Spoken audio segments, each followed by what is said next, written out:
ॐ भूर्भुवस्वः तत्सवितुर्वरेण्यं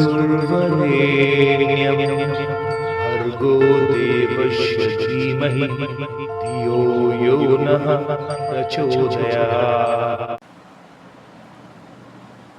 जय श्री राम मेरे सनातनी बंधुओं।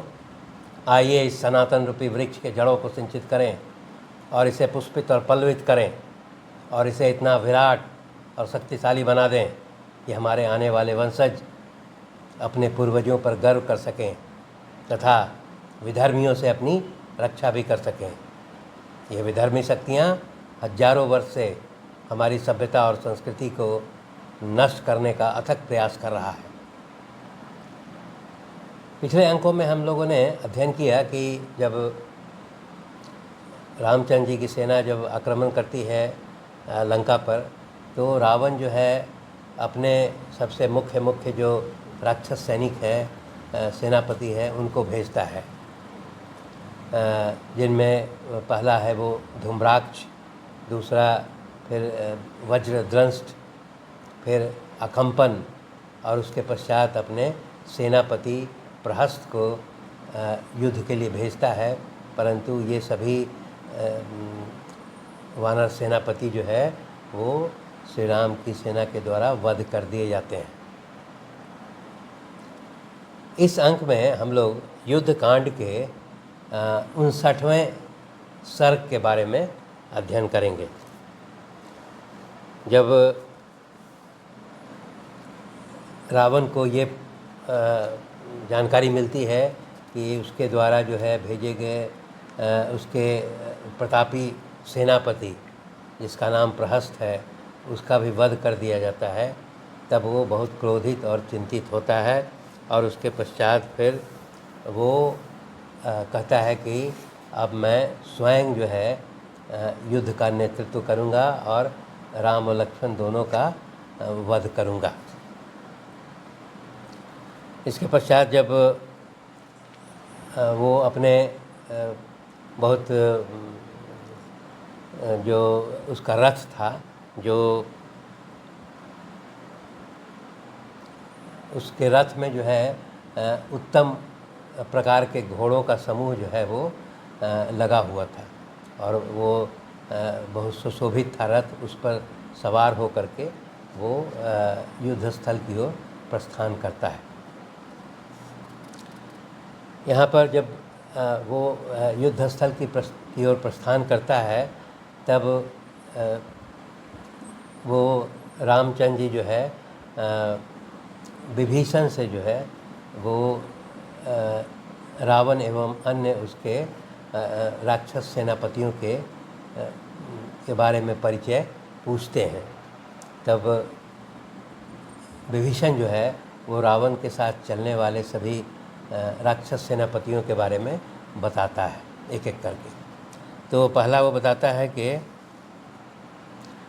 एक अकम्पन नाम का जो है राक्षस सेनापति, जिसके भार से जो है वो हाथी का मस्तक जो है वो कंपित होने लगता है, उसका नाम अकम्पन है। यहाँ पर यह बता देना आवश्यक है कि यह वह अकम्पन नहीं है जिसका वध वायुपुत्र हनुमान ने किया था, ये दूसरा अकम्पन है। इसके पश्चात फिर वो बताते हैं कि वह जो व्यक्ति है, जो राक्षस सैनिक जो इंद्रधनुष के समान धनुष हिलाता हुआ आ रहा है, उसका नाम इंद्रजीत है, जो रावण का पुत्र है।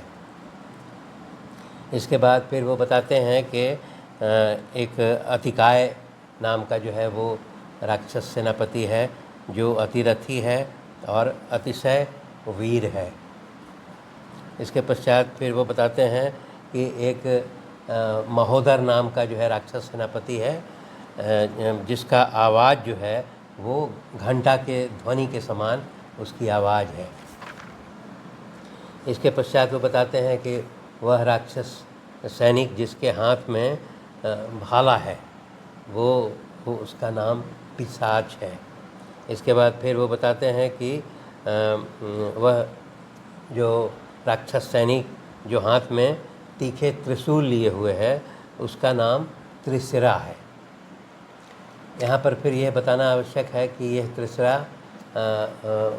उससे भिन्न है जिसका वध जो है वो जनस्थान में श्री राम के द्वारा किया गया था, उससे ये भिन्न, ये दूसरा त्रिसरा है। इसके पश्चात फिर वो बताते हैं कि एक राक्षस सैनिक जिसकी ध्वजा पर नागराज वासुकी का चिन्ह बना हुआ है, उसका नाम कुंभ है। और उसके पश्चात फिर वो बताते हैं कि एक वो राक्षस सैनिक जिसके हाथ में परिध है, उसका नाम निकुंभ है। और उसके बाद फिर वो बताते हैं कि एक वो नरांतक नाम का राक्षस सेनापति है। और अंत में फिर इन सभी राक्षस सेनापति जो रावण के साथ सहयोग देने के लिए युद्ध स्थल की ओर बढ़े थे, उनका परिचय देने के बाद फिर वो रावण के बारे में परिचय देते हैं। वो बताते हैं कि जो देवताओं का भी दर्प दलन करने वाला है और जिसके ऊपर पूर्ण चंद्रमा के समान श्वेत एवं कमानीदार सुंदर छत्र जो है उसके ऊपर लगाया हुआ है। और यह बताते हैं कि जो सिर पर मुकुट धारण किए हुए है और उसके कानों में जो है कुंडल सुशोभित है, वह जो है वही जो है वो राक्षस राज रावण है। और उसके बाद वो बताते हैं कि इसका तेज जो है वो बढ़ा चढ़ा हुआ है और रावण की जो शोभा है वो सूर्य की भांति प्रतीत हो रही है, जिसके कारण उसका जो है वो मुख जो है वो सुशोभित हो रहा है। इतना ऐसा शरीर भी उसका सुशोभित हो रहा है जो देवताओं को भी वैसा प्राप्त नहीं होता है। इस प्रकार वो रावण का परिचय देते हैं विभीषण। इसके पश्चात जो है वो रामचंद्र जी जो है वो अपने वाहन को उठा करके और युद्ध के लिए तत्पर हो जाते हैं।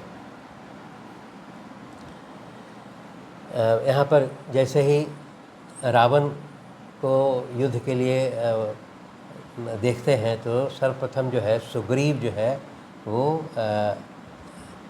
उस पर जो है वो एक पर्वत शिखर उखाड़ करके और रावण पर सर्वप्रथम वार जो है सुग्रीव करते हैं, परंतु वो रावण जो है अपने वानों के द्वारा उस पर्वत शिखर को टुकड़े टुकड़े कर देता है, जिससे वो पृथ्वी पर गिर जाता है। इसके पश्चात फिर वो रावण जो है अपने तीव्र बाणों से जो है वो सुग्रीव पर आघात करते हैं और सुग्रीव पर आघात करने से सुग्रीव जो है वो घायल हो जाते हैं और पृथ्वी पर गिर जाते हैं। तब फिर अन्य जो है वानरगण जो है वो जिसमें गवाक्ष हैं, गवय हैं, सुसेन हैं, ऋषभ हैं, ज्योतिर्मुख हैं, नल हैं, ये सभी वानर जो है वो पर्वत शिखर को उखाड़ करके और पुनः रावण पर आक्रमण करते हैं। परंतु यहाँ पर पुनः जो है रावण जो है अपने वानों से इन सभी वानर सैनिकों को घायल कर देता है और सभी जो है अचेत होकर के गिर जाते हैं। इसके पश्चात जब श्री रामचंद्र जी देखते हैं कि ये सभी मुख्य वानर जो है वो घायल हो गए हैं, तब वो अपना धनुष लेकर के युद्ध के लिए आगे बढ़ते हैं। तब यहाँ पर उनके भ्राता लक्ष्मण जो है उन्हें रोकते हैं और कहते हैं कि सर्वप्रथम जो है मुझे युद्ध करने की आज्ञा दीजिए। तब श्री रामचंद्र जी उनको आज्ञा देते हैं और फिर ये भी बोलते हैं कि रावण बहुत पराक्रमी है, इसलिए सावधानी पूर्वक उससे युद्ध करो। और उसके पश्चात वो लक्ष्मण जो है युद्ध के लिए तत्पर हो जाते हैं। जब लक्ष्मण जो है युद्ध के लिए तत्पर हो जाते हैं तो यहाँ पर पुनः वायुपुत्र हनुमान जो है वो उनका साथ देने के लिए और वो फिर रावण पर जो है आक्रमण करने लगते हैं, उसकी ओर दौड़ते हैं। और उसके पश्चात वो रावण से कहते हैं कि तुमने देवता, दानव, गंधर्व, यक्ष और राक्षसों से नहीं मारे जाने का तो वर प्राप्त कर लिया है, परंतु वानरों से तुम्हारी मृत्यु का भय है, और इसलिए वो उस पर आक्रमण करने के लिए टूटते हैं। तो रावण भी जो है व्यंग से यह कहता है कि ए वानर, तुम निस्संदेह जो है मेरे ऊपर प्रहार करो, मैं भी ये जानना चाहता हूँ कि तुम में कितना पराक्रम है, और जब मैं ये जान लूँगा तो मैं तुम्हारा वध करूँगा। तब वो वायुपुत्र हनुमान जो है रावण को याद दिलाते हैं कि तुम्हें याद नहीं है कि मैंने जो है तुम्हारे पुत्र अक्ष कुमार का वध किया और कितने राक्षसों का वध कर दिया, और तुम्हारी पूरी लंका नगरी को का दहन कर दिया, तो तुम्हें ये क्यों याद नहीं है। इस तरह का कह करके वायुपुत्र हनुमान रावण को जो है वो हतोत्साहित करते हैं। तो इसके पश्चात जो है वो वायुपुत्र हनुमान जो है रावण पर हाथ से ही प्रहार करते हैं उसके छाती पर, और जिससे फिर वो रावण जो है वो उससे उसका शरीर जो है वो डगमगाने लगता है, हिलने लगता है, जिसके कारण इस पराक्रम से जो है सभी देवता जो है वो बहुत प्रसन्न भी होने लगते हैं। हालांकि यहाँ पर रावण भी जो है वायुपुत्र की बड़ाई करता है और कहता है कि ये वानर, तुम वास्तव में जो है बहुत पराक्रमी हो, और तुमसे युद्ध करने में मुझे अच्छा लगेगा। तब उसमें वायुपुत्र हनुमान यह भी कहते हैं कि तुम्हारा अभी प्राण अभी नहीं निकला है, यही गनीमत है, इसलिए वो रावण को इस प्रकार दुत्कारते हैं। इसके पश्चात वो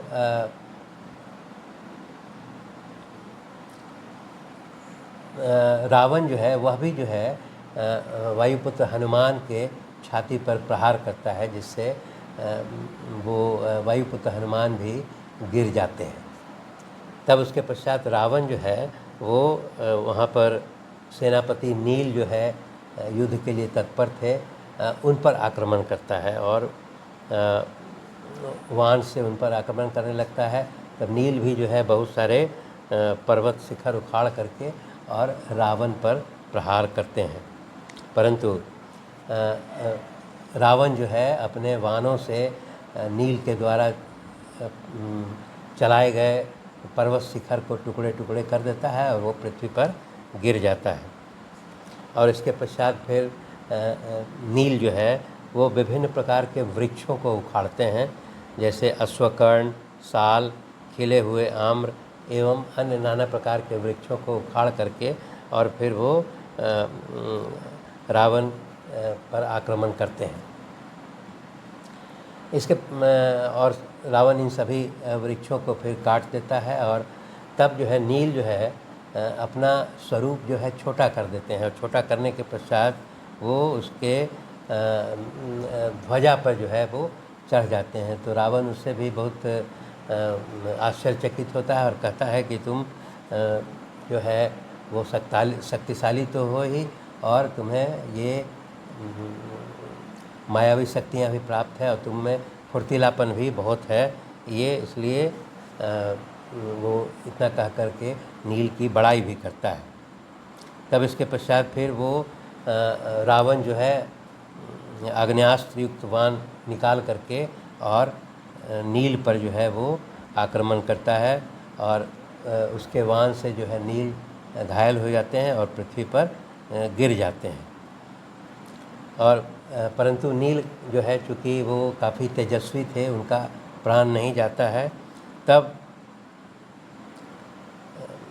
रावण जो है नील के पश्चात वो लक्ष्मण पर आक्रमण करने लगता है।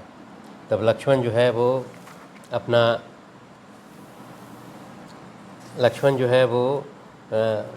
पहले वो कहते हैं कि तुमने कोई पराक्रम का काम नहीं किया है, तुमने हम लोग की उपस्थिति में एक स्त्री का अपहरण किया है, इसलिए वो ये बताते हैं कि तुम्हारा जो है वो वध करना आवश्यक है। और इतना कहने के पश्चात जो है वो रावण जो है इसके पश्चात जो है क्रोधित होता है और लक्ष्मण की ओर वाण से प्रहार करता है, परंतु लक्ष्मण जो है वो अपने तीखे वाणों से जो है वो रावण के वाणों को काट देते हैं। यहाँ पर दिया गया है कि लक्ष्मण के द्वारा विभिन्न जो महत्वपूर्ण प्रकार के वाणों का प्रयोग किया गया है उसका नाम है छुर, अर्धचंद्र, उत्तम कर्णी और भल्ल जाति के वाहनों के द्वारा जो है उस पर प्रहार किया गया, जिसका वर्णन हम लोगों ने पहले किया है। इसके पश्चात फिर वो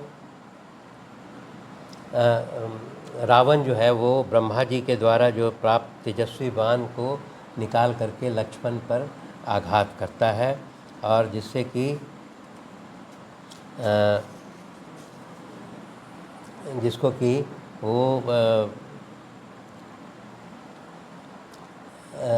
लक्ष्मण जो है अपने वाण से उसको पुनः काट देते हैं। धनुष को जब कट जाता है तो वो पुनः जो है दूसरे धनुष से वो लक्ष्मण पर 3 वाण से वार, लक्ष्मण जी जो है वो 3 वाण से रावण पर वार करते हैं, और उन वाणों से पीड़ित होकर के रावण जो है वो काफ़ी घायल हो जाता है और अचेत हो जाता है। तब उसके पश्चात फिर वो ब्रह्मा जी के द्वारा दी हुई जो शक्ति उसके पास थी उसको निकाल करके और उस पर जो है वो ब्रह्मा जी की शक्ति से वो परिपूर्ण करते हुए उस वाण से जो है वो लक्ष्मण पर आक्रमण करते हैं, और वो वाण जो है लक्ष्मण के साथ छाती में घुस जाता है और वो फिर लक्ष्मण यहाँ पर वो अचेत होकर के पृथ्वी पर गिर जाते हैं। यहाँ पर दिखाता है कि रावण जो है उस अचेत लक्ष्मण को उठाने के लिए प्रयास भी करता है दोनों हाथों से, पर वो उठा नहीं पाता है। तब इसके पश्चात जो है वायुपुत्र हनुमान आगे बढ़ते हैं, आगे बढ़ कर के फिर रावण पर अपने मुक्के से प्रहार करते हैं, और वो मुक्के के प्रहार होने के कारण रावण जो है पृथ्वी पर गिर भी जाता है और अचेत हो जाता है, जिसके बाद जो है बहुत सारे देवता जो है बहुत हर्ष और अभिवादन करते हैं। इसके पश्चात फिर वो जब रावण लक्ष्मण को पराजित कर देता है तो फिर वो रथ पर लौट आता है और फिर वो अपना धनुष उठा करके और फिर रामचंद्र जी की ओर आगे बढ़ता है। तब यहाँ पर वायुपुत्र हनुमान जो है श्री रामचंद्र जी को कहते हैं कि हे श्री राम, आप मेरी पीठ पर बैठ जाइए और पीठ पर बैठ करके और इस राक्षस से युद्ध कीजिए। तो ये पवन कुमार के अनुरोध के आधार पर श्री राम जो है वो वायुपुत्र हनुमान के पीठ पर चढ़ करके और फिर वो रावण पर आक्रमण करने लगते हैं, और वो कहते हैं कि हे राक्षस राज रावण, तू इंद्र, यम अथवा सूर्य के पास, ब्रह्मा और अग्नि या शंकर के समीप भी अगर तू चला जाएगा तो तुझे कोई नहीं बचा सकता है। आज मैं तुम्हारा निश्चित वध करूँगा। और वो याद दिलाते हैं कि तुम्हें याद नहीं है कि तुम्हारे 14,000 राक्षसों को मैंने जनस्थान में उनका वध किया था, और उसके पश्चात तुमने जो है वायुपुत्र और लक्ष्मण सभी को घायल कर दिया है, इसलिए मैं तुम्हारा जो है निश्चित तौर पर अब आज वध करूँगा। और इतना कह करके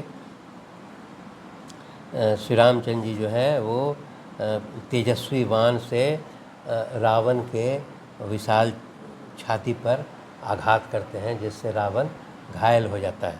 इसके पश्चात रावण को थोड़ा कमज़ोर देखते हुए और फिर वो एक अर्धचंद्राकार वाण हाथ में लेते हैं और उसके मुकुट को भी काट देते हैं। और इस प्रकार मुकुट काट देने के पश्चात उसका चेहरा जो है वो निस्तेज हो जाता है। यहाँ पर दिखाता है कि रामचंद्र जी जो है एक बार रावण पर जो है वो दया करते हैं। वो कहते हैं कि मुझे ऐसा महसूस हो रहा है कि तुम थके हुए हो और थके हुए राजा पर जो है मैं प्रहार नहीं करूँगा।